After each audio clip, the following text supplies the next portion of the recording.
Be still when you have nothing to say.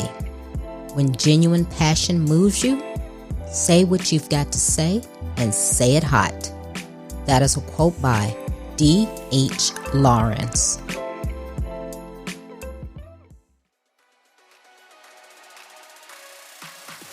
Welcome to Trina Talk. This is the podcast where guests share their stories of pursuing their passions, living a fulfilled life, and empowering others. Each week, I talk with inspiring leaders, business owners, and people with amazing stories from around the world in unscripted conversations as they share their successes and failures.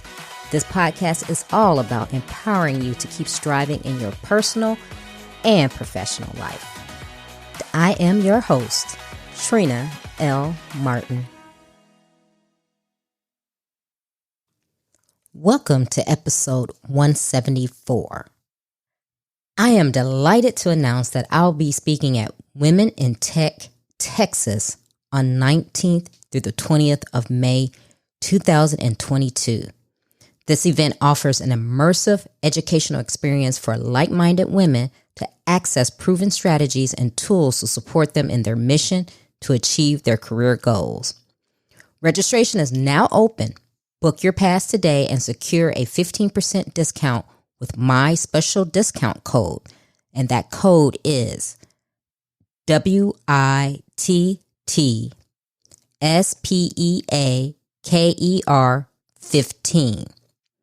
And the website is www.women-in-tech-texas.com. The topic of this week's episode is Confidently Take the Stage. My guest this week is Tyler Foley. Sean Tyler Foley has been acting in film and television since he was 6 years old. He is an accomplished film and stage performer and has appeared in productions including Freddy Vs. Jason, Door to Door, Carrie, and the musical Ragtime. Tyler is passionate about helping others confidently take the stage and impact an audience with their stories. He is currently the managing director of Total Buy-In and author of the #1 best-selling book, The Power to Speak Naked. Hi, Tyler. Welcome to Trina Talk. Hi, Trina. It's a joy and a pleasure to be on with you. Well, thank you for taking time out of your busy schedule to be here with me today. Looking forward to our conversation.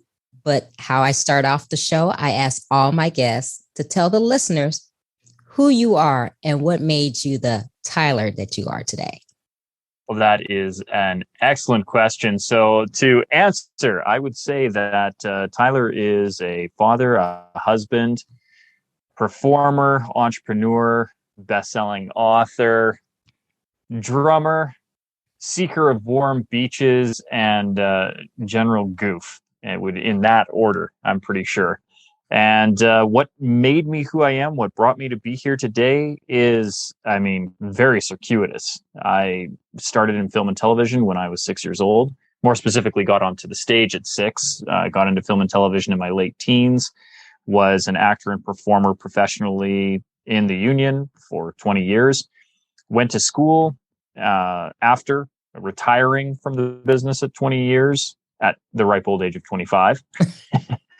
And went back, got an engineering discipline, started my own mapping firm, aerial survey firm. Unfortunately, that business didn't pan out the way that I had hoped it would, but from it, I had a whole bunch of safety training that I needed to do in order to run the business. That began a career in safety as a safety consultant. And that mostly communicate their message, because a lot of safety, when you're putting in safety systems, is communicating messages and ideas. And a lot of people struggle with it. And I happen to be very good at it, but I found that that translated to a more universal messaging. So instead of just being on safety, now I take C-suite executives through a very proprietary process that gets them in touch with their messaging and has them speaking to crowds and stages as many as a couple of thousand and as few as 2 or 3 in a boardroom. And it's whatever they really need. Now, you had a very, very diverse resume, so to speak. So you Yes. retired from acting. Now you're a safety consultant and you speak to C-level executives. Tell me exactly how that works. And first of all, tell me, okay, so retiring from acting and you went to school. What did you go to school for? And how did this all evolve after retiring from acting? Well, the funny thing is acting was, a 20-year career for me from 6 years old to 25. And at around 25, I'd become very complacent with it. It stopped being fun and had become a job. And I liked it when it was a career and a vocation. But when it became a job, a job, at that point, it just wasn't fun. And I needed a break. My uncle is a photogrammetrist. My other uncle is a cartographer. So those are fancy ways of saying that one uncle makes maps on paper and another one makes maps using pictures. Mm-hmm. And I had a grandfather who was a surveyor for a while, uncle of mine who used to do bathymetric surveys, which is surveys in the water instead of on land. So like all of my family had this input into this one career set. And so instead of fighting the system, I gave myself up to it and went back and got a geomatics degree. And geomatics, again, fancy way of saying map making. And I specialized, as my uncle did, in photogrammetry and cartography. And I started my own firm. The problem is it's an expensive business to have. Mm-hmm. You need planes and really, really expensive cameras, and then crews who can take pretty pictures of the ground. And then you need a whole bunch of computers and software that can piece those pictures together. So anybody who's looked at Google Maps, mm-hmm. and you click on the satellite view, and that's what I was doing. I was making those mosaics. I was stitching those pictures together. And your primary client when you have that kind of work is the government. Mm-hmm. And they're the ones who insist that a safety system be put in place. So I didn't have enough money or runway or support to keep the business going. And things were evolving. People stopped using traditional film and we were moving towards a more digital age. We tried pivoting and going into interior mobile mapping. So scanning the insides of buildings. And that was about 10 to 15 years ahead of its time when we were doing it. And for all of these reasons and a few more, the business just didn't work out. But I had the safety training. And so a friend of mine said, listen, I need a safety manager for this very large industrial project that we are building way, way up north in the oil sands. And there's a lot of money to be made. Would you be interested in doing it? And I thought, well, I like the sound of a lot of money to be made, so I'm on board. And I had most of the safety training. He paid for me to upgrade a few of my courses and my skills to get a designation, National Construction Safety Officer, NCSO. And then I started working for him. And it was in that process where I really started to shine in giving safety presentations because they are boring. Oh, man. Like it is an invitation to a lobotomy having to go through most safety presentations. And I like to think that I bring a certain flair to it. Okay. And in doing those presentations, a lot of people started to take notice and they'd say, well, hey, it's actually not too bad if you go take Tyler's course. If you can sign up, take Tyler's course. Or they would, in toolbox meetings or things like that, if they needed to present information, they'd kind of like, hey, get Tyler to do it. So that, at least it's interesting.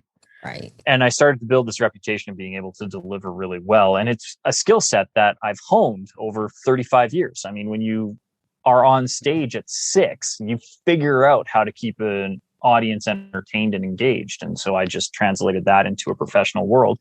And then I had a whole bunch of executives come and ask me, how do you do that? Mm-hmm. And I was like, well, I don't know. You show up and you smile. Like, that's all I know.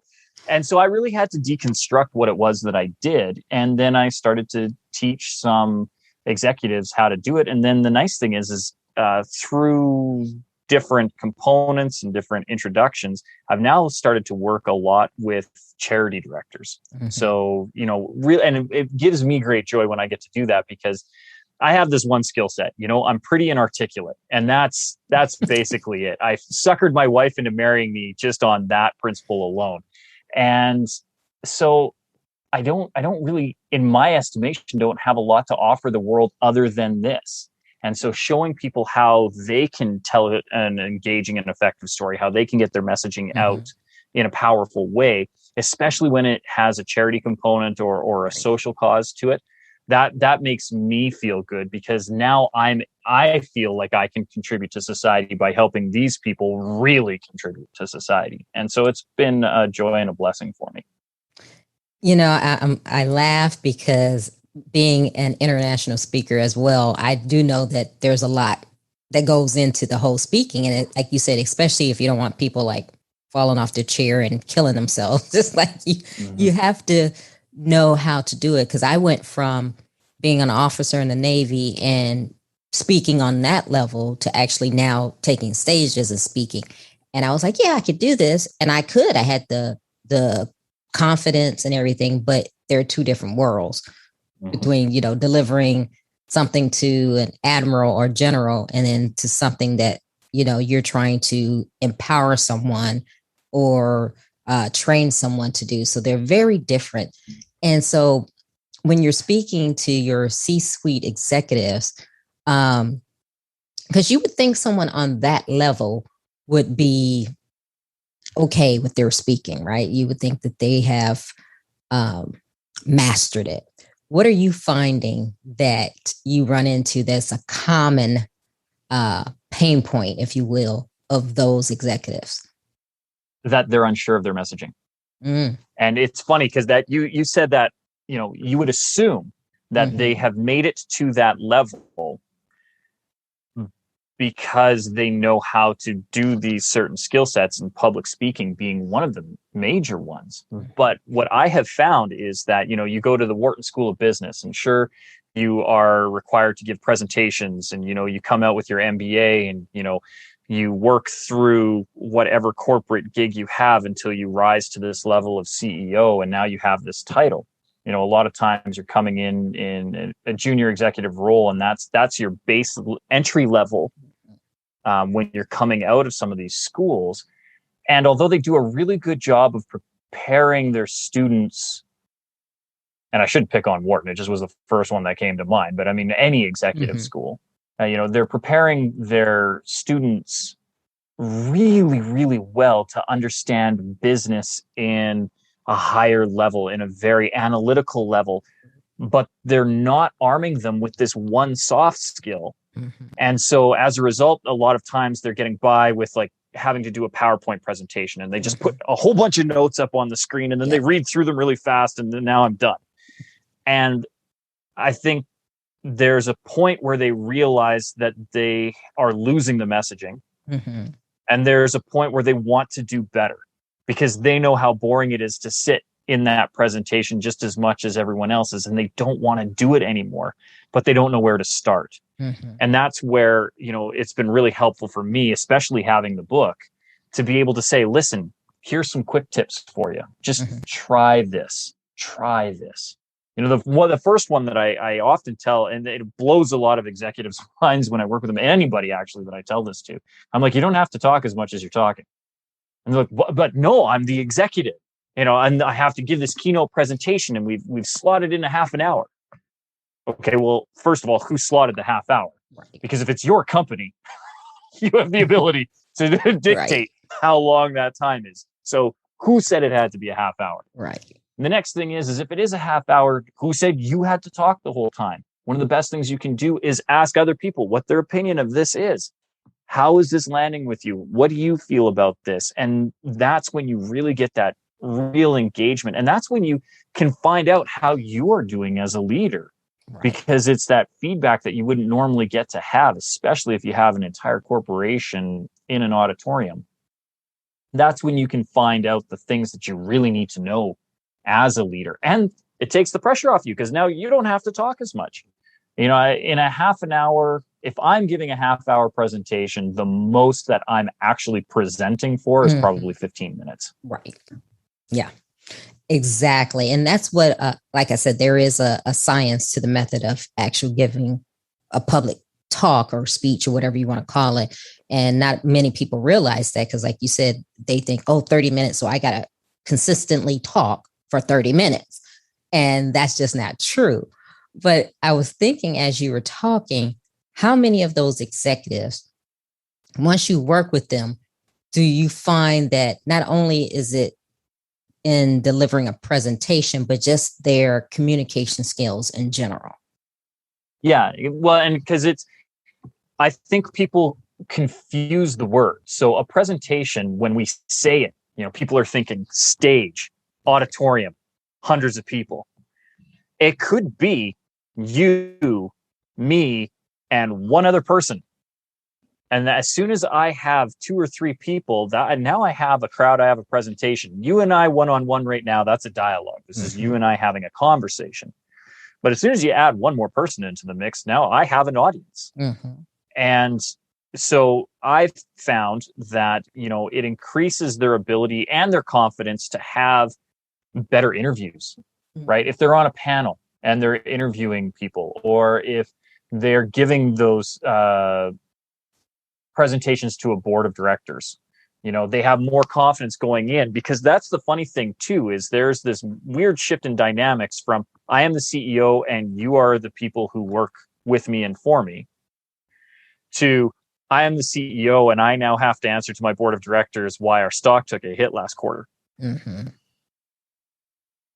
On the surface, they look different, but a presentation is a presentation is a presentation, and your board of 7 or 10 or 12 people is no different than the auditorium. You still have to come up with messaging and you have to personalize it. Why does this matter?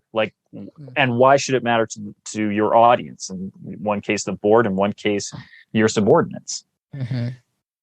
Either way, you have to come up with that personal messaging. And what I've found is that when people figure out that they don't have to talk as much, the person asking the questions is the person with the power.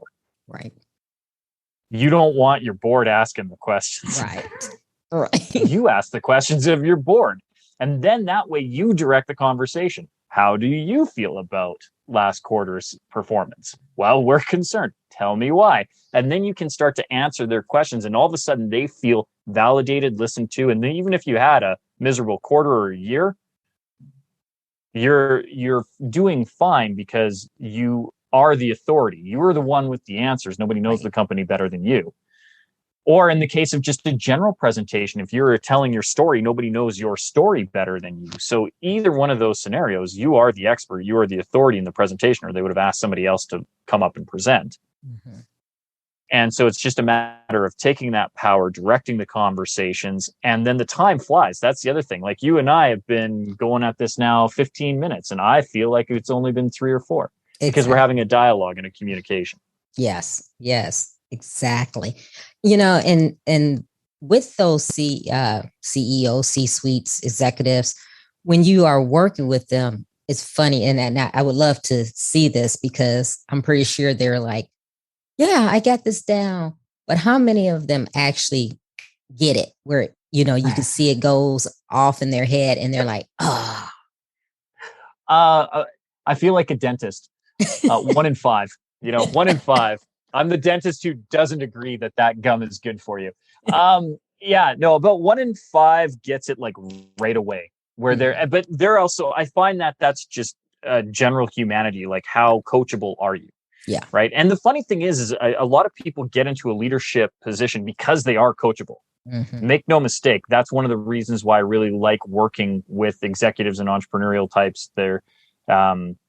They understand that they don't have all the answers. And so they're looking for experts to come in and guide them so that they can gain more and more and more tools in their toolbox and grow within their business and personally. So I love working with them, but I would say probably 1 in 5 gets it right away. And the rest need to see the proof in the pudding. Right? There's theory and then there's practical. And I tell them this is the theory and they go, I don't know. And then, like I said, 20% are like, oh, that's genius. Of course, let's do that. And then they just implement. And then the other 80% push it because it seems counterintuitive to what they inherently know to be true, until they test it and go, oh, that really worked. Okay, no, you're right. And you are worth every penny, Tyler. Thank you. Thank you very much. You're like, my invoice is coming straight to your email. Yeah. Wow. It's funny because that's all about, not only is it about the presentation and speaking and communicating, but it's also about releasing part of yourself, right? That you thought was okay, that you thought, okay, I got this. And then to have you come in and say, no, this is what you can do better. I'm pretty sure a lot of people are pretty hesitant to give in and say, okay. I worked with one of the president of one of the top home builders in my city. And, this is a man whose net worth is measured in 9 digits, Mm-hmm. and was convinced that he was one of the greatest orators on the planet because he'd gone to Toastmasters. and was stubborn on it too, because he'd been to Toastmasters and he can write a speech, and he even had speech writers. This was written for me, and the words were beautiful, but they meant nothing in the delivery. I'm like, does that mean anything to you? What does it mean to you? Because if it doesn't resonate with you, it certainly isn't going to resonate with this audience. And if you think you're this master, you look at how many people are looking down at their devices, their glasses. Like, you would give these presentations at their big annual communication, and it was a big dinner, and usually 500-600 people there, and he'd get 5 minutes through what is usually a 20 or 25-minute speech, and it was just zombified, like just glazed eyes. People like, and they know, because I mean, he's a well-known man and a bit of a temper. So you don't cross him. So they'd look and they'd be like, we're stuck here. We're on this ride. And eventually I pointed out to him, like, he wanted me to film his talk, and I did, but I filmed it instead of filming him, I filmed the audience. He had really good audio. You could hear everything that he was saying, but you couldn't see how he was saying it. And then I think he got it. Okay. It was that humbling moment where he could see painfully, because he didn't have himself to distract himself. All he could do is hear himself. Right. And I think anybody who's listening to this podcast right now can appreciate it, because they're listening to Trina talk. Mm-hmm. They're listening to you and me have a dialogue, and we have to keep that engaging. And when you have somebody who has presented and knows that this is the emphasis that he is going to put on every word, but the delivery is rote and hard and stiff, like, I'm even giving it better credit than what it was due. I can't help it, And when he could finally hear it, but I think what was the most humbling for him was seeing people's faces, where they, and they're like, just get on with it, but it was good. And then he changed. Like, he was, at that point, I got him to finally, the biggest breakthrough I had was when he dropped the script. I managed to talk him into having just bullet points. Yes. You need to talk about this, and tell me from your heart what it means. The biggest thing that he struggled with, because he is such a public figure, was when I told him, the thing you're afraid to say is the thing that people need to hear. Right. And he was like, no, I'm an executive. That shows weakness. You can't have that. I'm like, no, I'm telling you right now. Mm-hmm. It comes across as false and arrogant and BS, and you are not that person in real life. I know, because I've sat with you behind closed quarters. We've had cigars, we've drank scotch. You and I have chatted as human beings, and I know you have a big heart, but you come across as this cold, calculated, vindictive individual. And it's not who you are, but that's what comes across in your speeches. He didn't want to believe it. It worked out great. I loved it. God. So tell me about your book. It's The Power to Speak Naked. Yes. Purposely titled because nobody can say it without grinning like that. I mean, it's just a title that's fun to say and a cover that's even more fun to look at. So. Before you showed me the book, when I saw the title, I thought about, what is that? The Alone in the Wild and Naked. What's that series? You know what I'm talking about. Yeah. That Naked and Alone or whatever, and they drop the people on the island. Yeah. Well, and the book came about really, really organically, actually. So, I was working with a lot of these people, and I found I was answering the same questions over and over and over and over again. And further to it, it's one thing to come up and show up to somebody's office. It's another thing to be able to actually give them a thing. Right. And I found that if I was able to give them the thing ahead of time and say, listen, read this, it's going to answer the majority of the questions that you have. Then you and I can do a deep dive into the things that you have questions further about, like what you need clarification on, what you need. And so the book actually initially was just a strategy and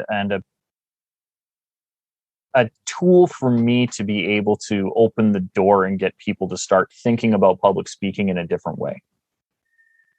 And then the funny thing is I originally self-published it back in May of 2019, and it was just an offering that I had in the back of the room at my training sessions, or something that I would give to my, executive coaching clients, my platinum level clients, give them a signed copy and hair, Yeah. or as an outreach to people that I wanted to work with, just saying, I saw you do this. I just wanted to give you this as a gift and a thank you for what you've done.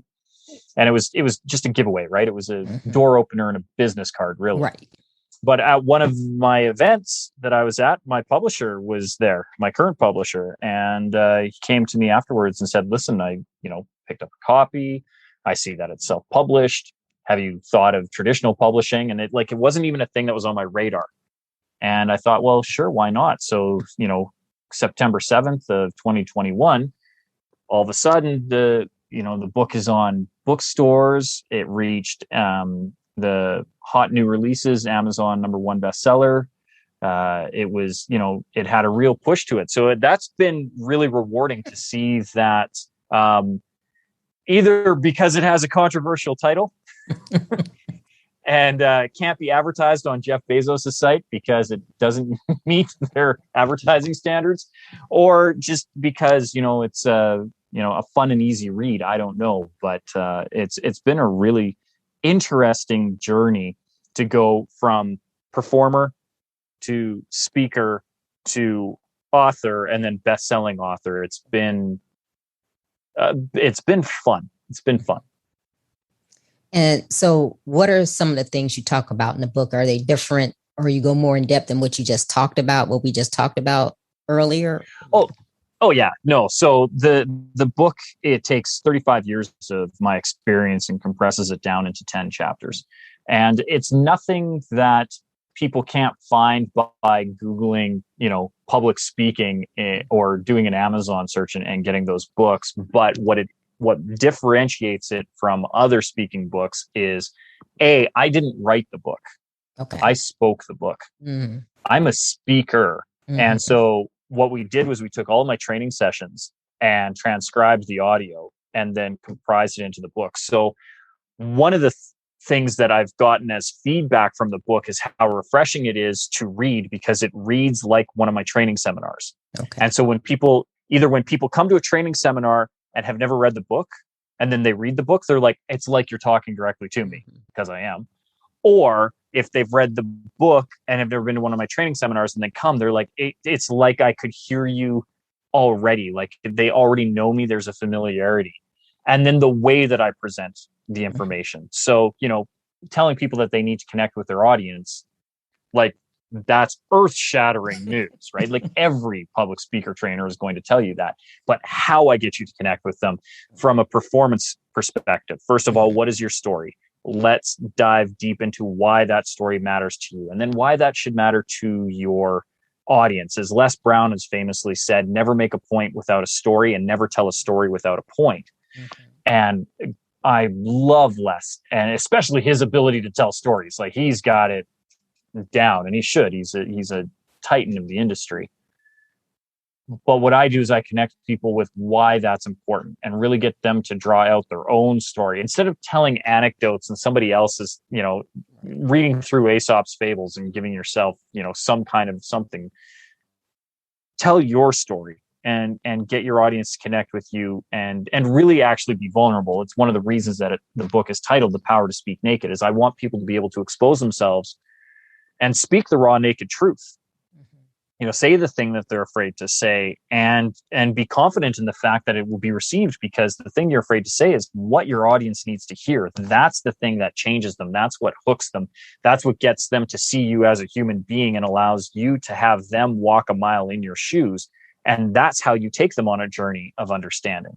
And so, there, like I said, there's nothing earth-shattering or new in it, but how it's presented and why it's important, including I've got 2 chapters dedicated to engaging and re-engaging your audience. The key, right? Prevention is always better than a cure.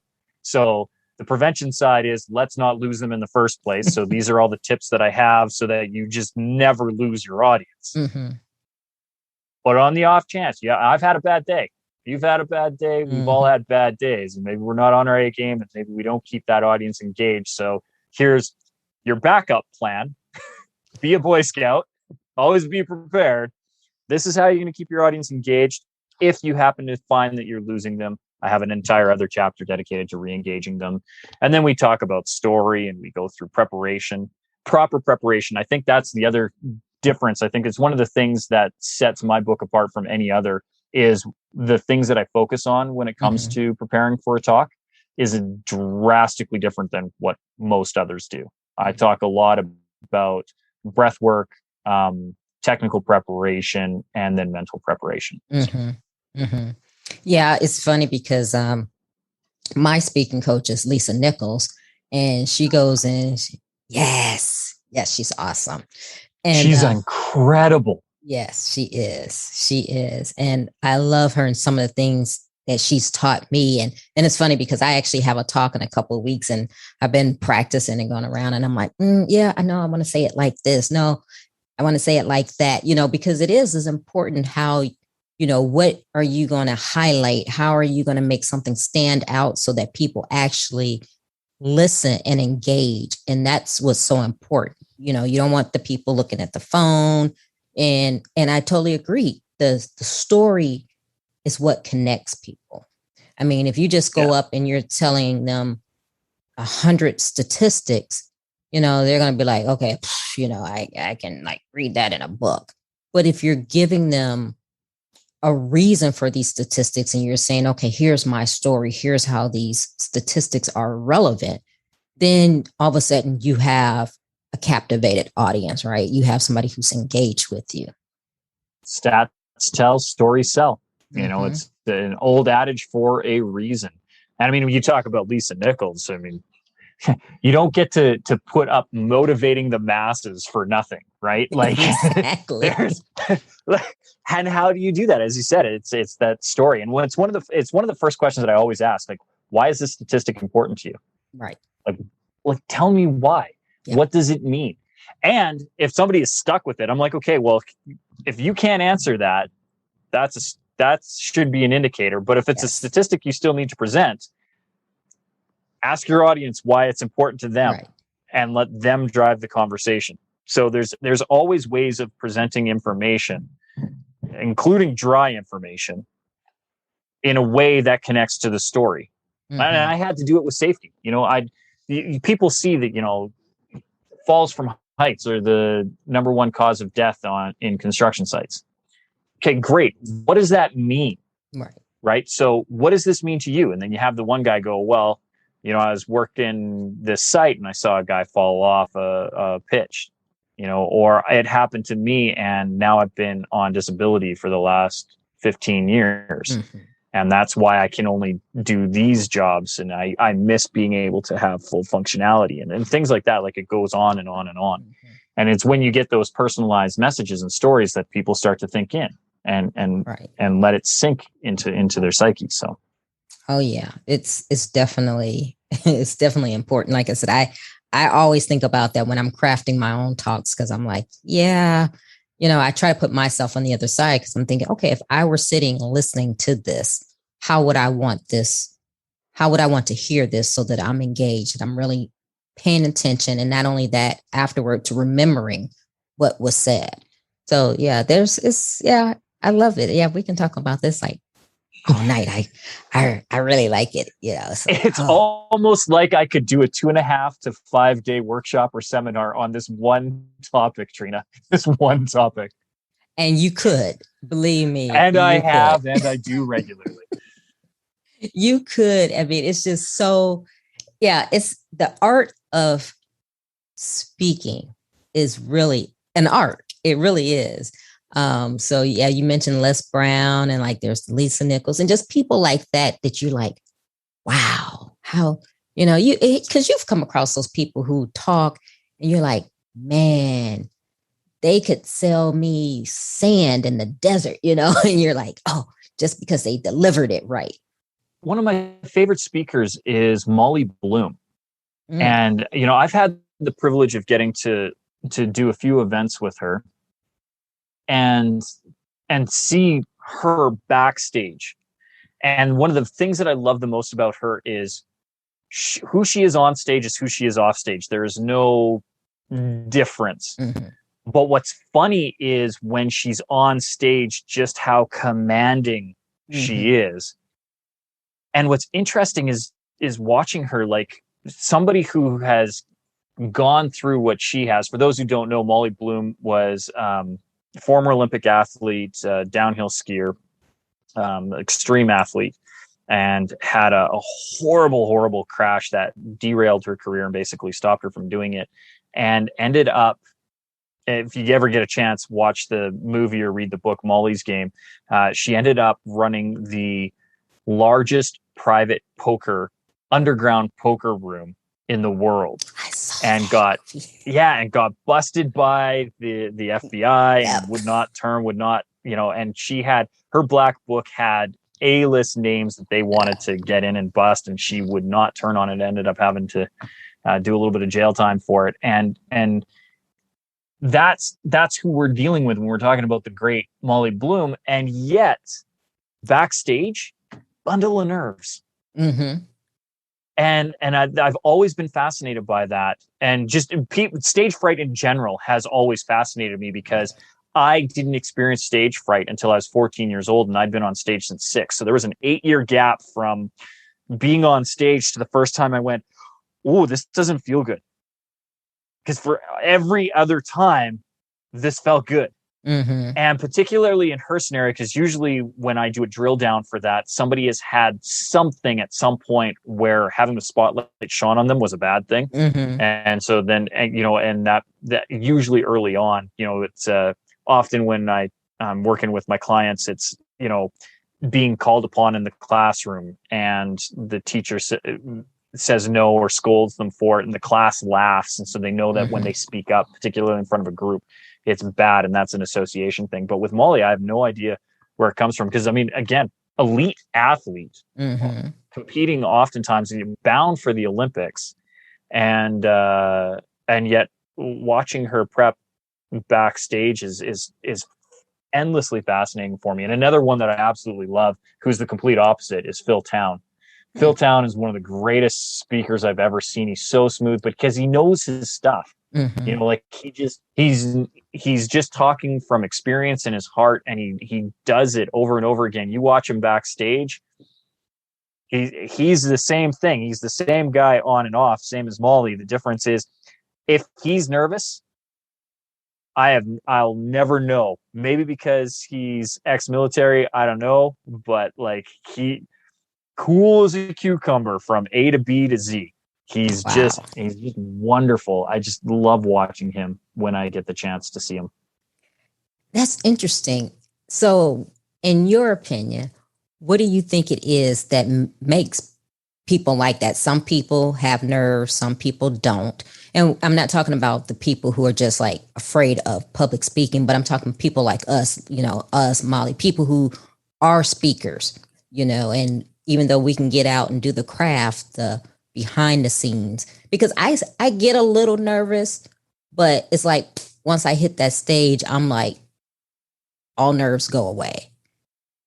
If I had to find a commonality, I think it is the experiences prior to somebody ever finding the stage. Like, what was it? What was the formative thing that occurred to get somebody to then have the platform that they were able to speak from stage. Mm-hmm.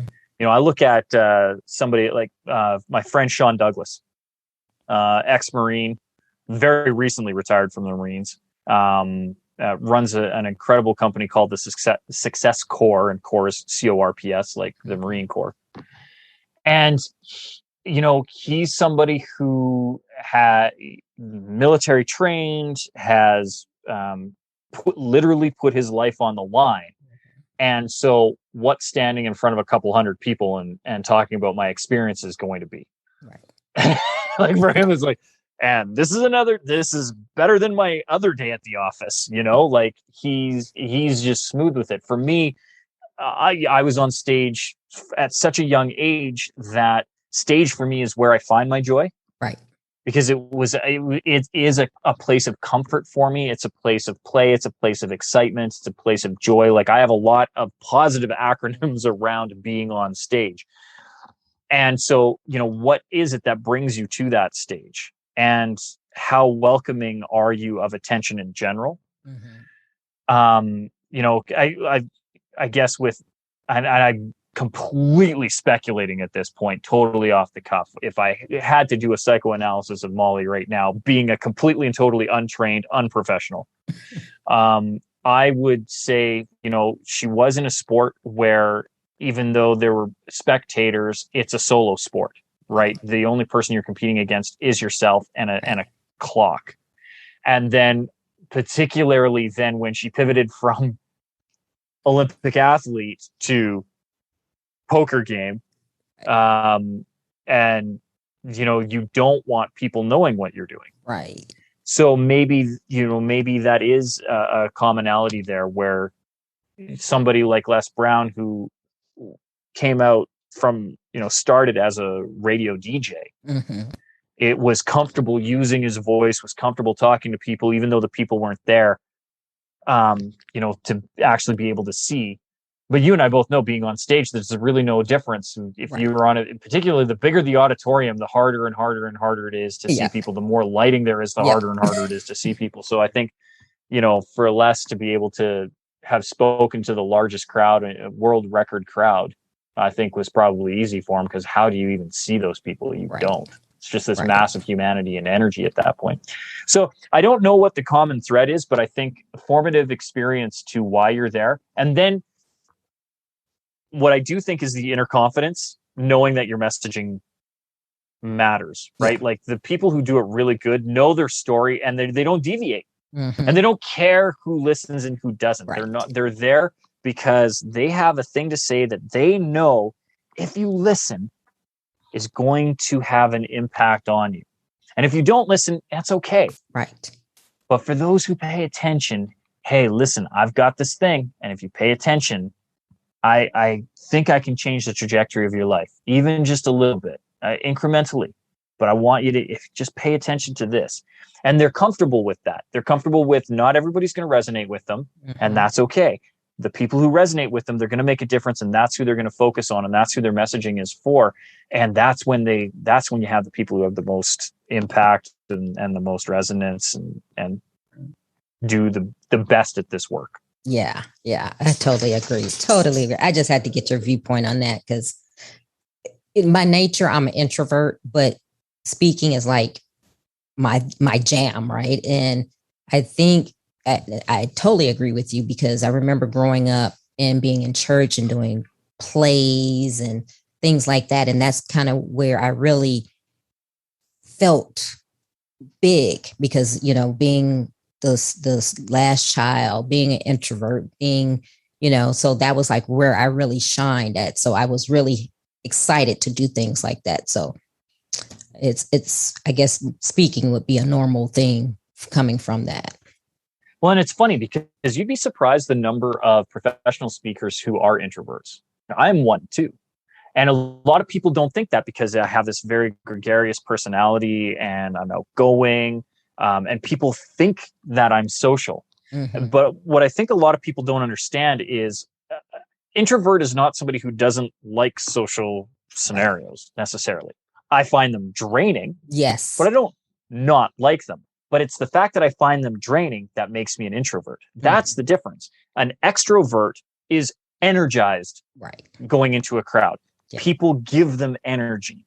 An introvert gets energy on their own. They step away from people to recharge. Yes. And one of the things that I do have found, and one of my theories, and I would love to be able to run a test and a study on this and actually have metrics on it, I would guess that the majority of speakers would identify as introverts because the stage is one of the greatest places as an introvert to be, because it's one of the places where you can be on yourself. You can be completely alone and still be in a crowd. Yep. Right? There are 1,000 people here, but this is my space. And when I am done in my space, I don't step down into there. I go back there. Yep. And there I have my green room and I have my little place to decompress. And I know that I've done good and I can just relax. And so I would hazard that if you did a study, the majority, and it may be a small majority, but still a majority of speakers are probably introverts, if I had to guess.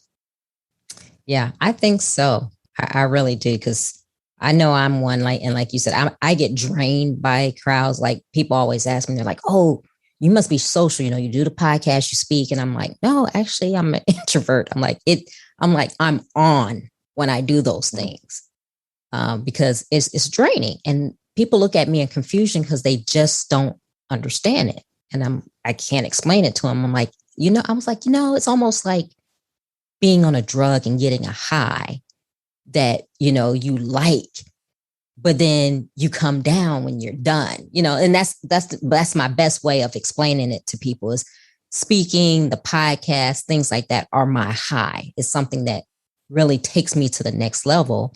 But when I'm done, I'm like, whew, wow, okay, I'm ready to, just go sit down and be by myself. It's not sustainable. No. Right? You need those moments to come back to yourself and recharge. And that, again, that's the sign of the introvert. And yeah, I think a lot of us in the industry are that way. Yeah. This episode is being sponsored by True Vision. Have you lost hope in starting your business? Lost steam, or just do not know where to go from here? See with True Vision and define your path. The True Vision Project seeks to heal, rebuild, and transform your online business from the inside out. For more information and early access for only Trina Talk listeners into the True Vision Project, send an email to connect@definingpaths.info. Make sure to mention that you heard about it on Trina Talk. Yeah.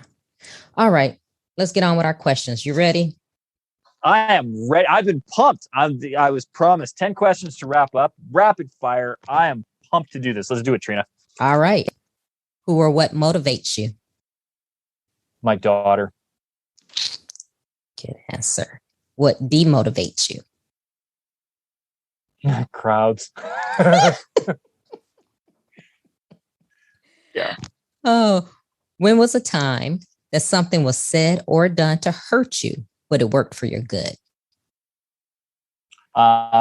When I was in my senior year of high school, my director told me I would never make it as a professional actor. And I put that, it was actually, I started a doubter journal. I wrote down everybody who said I wouldn't make it in whatever it was, whether it was goaltending, acting, business, life, whatever. And I just write the name down. It's not a vindictive name. I don't want to get back at them, but it's nice to see all the list of the people who doubted that I could do it, because it grows every day. And that gives me great power, because every time I succeed at the thing that they said that I didn't, I get to go, see, you didn't know. You didn't know. And I did it. I did it anyway. And so that started at 17, being told I would never be a professional actor. What is your fear? Honestly, my greatest fear is losing my physical abilities while still maintaining my mental cognizance. To the point where I've had 2 incidents in my life where I've been severely dehydrated to the point where they misdiagnosed me with meningitis. And the second time they did it was the most terrifying event for me and my wife, because I couldn't actually articulate anything. I was almost catatonic. And so I knew the words that I wanted to say, they wouldn't come out. And I was literally trapped in a prison of my own mind. And I've heard people talk about that. You know, I look at that great movie, the Robin Williams one, Awakenings, and you know, seeing Robert De Niro in that state, that is my biggest fear. Wow. Where I know what's going on up here, but to the rest of the world, I'm vegetative. That has to be my biggest fear in the world. Oh, that sucks. Yes, and now you got me to think about it now. Okay. To your listeners, you're welcome. Yeah, thank you very much. Is there a time when you wish you had done something that you didn't? Oh, yeah. That list is long and distinguished. Do you want me to pick one? Pick one. Yeah, if I had to pick a one, it comes back to safety. I remember yelling at this one kid to the point where I made him cry and quit, and it was not the right way to handle that situation. And to this day, I apologize to him in my mind, because I'll never be able to apologize to him in person. If he's listening, by odd chance, Squirrel, I apologize to you flat out. But even down to the fact that the kid had a nickname Squirrel, and I don't know what his real name is. To this day, I couldn't tell you what his real name is. But I made him cry, and then I made him quit a site. And that I would love to say that it's the only time I've lost my temper, but it's not. So, but that was one of many on the list. Okay. Squirrel, if you're listening. Okay. You know where to find him. That's right. Is there a time that you wish you had not done something? No. Even the things that work out bad, that are always learning lessons for me, I never regret doing things. The things that I regret are the not doing things. Because at least if I do it, I knew better, well, at least I know that I knew better. But there's nothing that I've done where I wish that I hadn't done it. All the things, it's always the things that I haven't done that I wish that I had that sit. And so, no, I wouldn't be here. I've needed to do everything that I did to be where I am today. And so there's nothing that I've done that I regret. Okay. What is your definition of success? If I had to define success, it would be being able to improve the world beyond yourself. Okay. And I think as long as you can do that, you've succeeded. Good. How do you recharge? Oh, I Tuesday afternoon matinee in a theater at a movie that no one else has seen or is at the time, right? It's those movies that are just about to be pulled off the screen and they're tanking at the box office and there's no one else cares about it. And to go and sit in the middle of the theater and be the only person, or maybe one or two other people, in the dark lights and the big sound and a big tub of buttered popcorn, and just chill for 2 hours and be entertained in a theater. I love movie theaters. I love the smell of popcorn. Okay, so aside from speaking and acting, what are you awesome at? Goaltending and drums and Lego. I am a master Lego builder. Oh, I love me my Lego. And I love playing Lego with my daughter. It's one of my favorite things to do. Do you have the girl Legos? The pretty pastel I do have colors? the girl Legos. Yeah. Yeah. And she's getting so good at it too. She's 6 years old, and a lot of those sets are for 8 to 12, 8 to 14. And she got one for her birthday here in the summer and just smashed through it and played it. And what I love is that I'm a grown adult, right? So now I have collectible Lego. And so I like, if you can't see it, and I'm not going to show you, but I got all my models are up here, and I got models that are behind the screen, and I got models over here, but they're models. Daddy builds them, then you don't play with them. They stay the way they are. She builds it all up and then takes it apart and builds new stuff and plays with it. She's still she's still playing Lego. And I love seeing her do it, because I recognize where I have gotten stuck in my creativity. Because if you asked me to break apart the X-Wing that's sitting right there right now, I'd be like, no, because then what do I do with the TIE fighter? And I've got the Imperial shuttle right there. And if anybody knows what I'm talking about now, they know that I'm a mad Star Wars collector.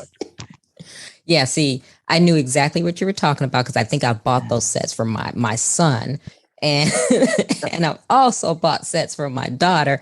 And then they put them together, they take them apart, and then I had a big black trash bag full of Legos that weren't anything, that I actually set on the curb and put a sign like free Legos to anyone who wants them. So yeah, I understand that. But anyway, I'd have grabbed that bag off that curb in a heartbeat.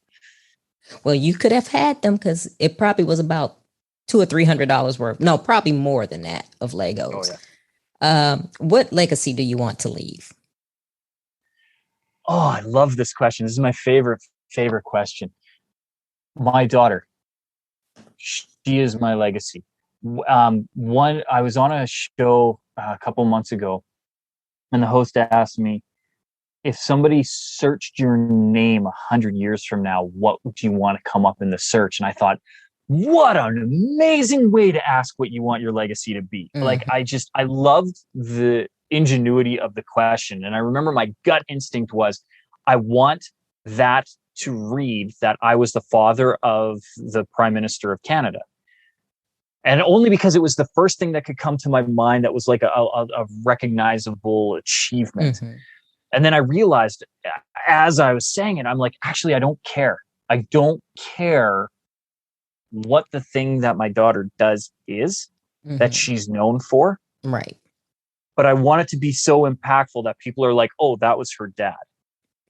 And if I can, and that's what I want. I want people, when they hear my name,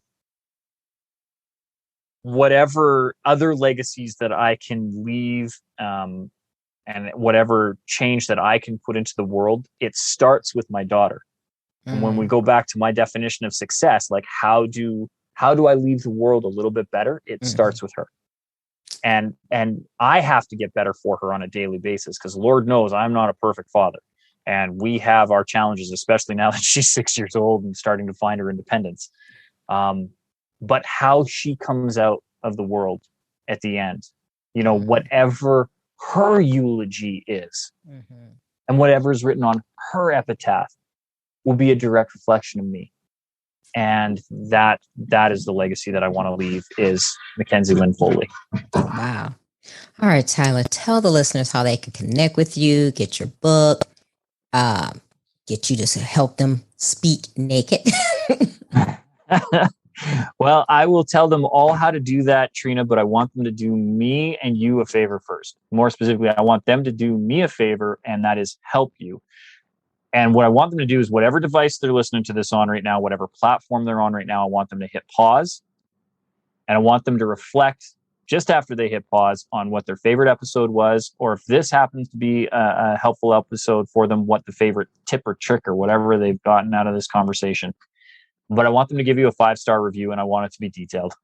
Because if they're listening to this point, I mean, we've been chatting for almost an hour. They're a dedicated listener. And so I want them to say why. Why did they come back? What is it about coming to the Trina Talk show and downloading this and listening each time that brings you back? So give Trina a 5-star review, because it is not easy to do this. I've got the good job. I show up as a guest. I don't have to do anything. And when I walk away, I walk away. There's so much effort that goes into getting good guests on a show. And frankly, to your listeners, they don't know the effort that you put in. But as a guest who's been through your process, I know the effort that you put in, and I appreciate it. I appreciate what you're doing. And so I'm giving you a 5-star review. And I think your listeners, if they could just hit pause, give you a 5-star review, And now that they're back from doing that, if they want to know more about me, they can hop over to SeanTylerFoley.com. And Sean is spelled the proper Irish way, SeanTylerFoley.com. And they can find all things about Tyler there.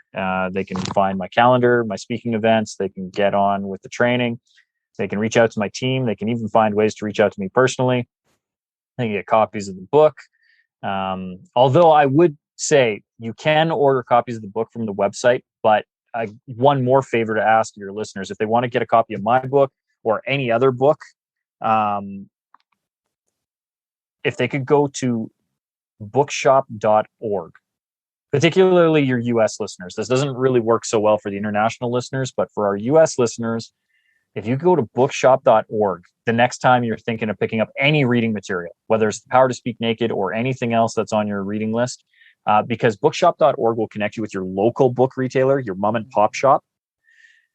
And they're struggling right now, and they could really use the help. So not only will you get the book there slightly less than what you would get on my website or on Jeff Bezos' site or some of the big bookstore retailers, bookshop.org sells the copies of titles for just usually about $1 less than what they would be normally at retail. But then they also take a percentage of the proceeds and donate it back to your local bookstores. Yeah. So for all of those reasons, getting the books cheaper, supporting local stores, and then supporting other local retailers through this pooled fund, if they could go to bookshop.org. And then the rest of the stuff, SeanTylerFoley.com, they can get all that information, but only if they've hit pause on this device and given you, Trina, a 5-star review for Trina Talks. Great. Thank you for that. And thank you, Tyler, for being on Trina Talk. I really appreciate it. It's been a great conversation, and hopefully we'll stay connected. Absolutely, we will. I enjoyed it, and I'm looking forward to the next time we get together. If you like Trina Talk podcast, please don't forget to go out to iTunes and rate it 5 stars and leave a review. Also, who else in your life do you know that needs some motivation and inspiration in your life? Don't forget to share Trina Talk with them. I hope you have a great week. And remember, if you change your mindset, you can change your life. Keep striving, because success is a journey, not a destination.